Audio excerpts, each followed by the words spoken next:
Snapchat friends. Don't skip any part. Like and subscribe to my channel.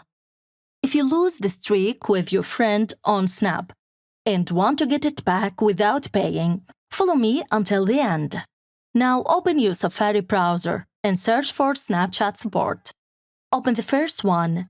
Now choose here I lost my Snapstreak. Here click on I lost my Snapstreak. How do I restore it? Now scroll down a little bit to find the word This form. Then click on it. Now this is the Snapstreak restoration request page.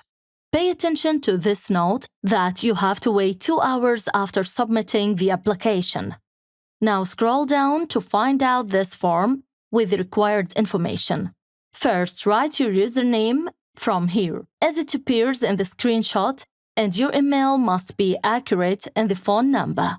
You can get them from your Snapchat account settings, as it appears on the screenshot. Then, write your phone type. Then, your friend's username. Then, write the date you lost it. Don't worry even if it's not close. Finally, Snapstreak number. Now, in the description, write these magic words.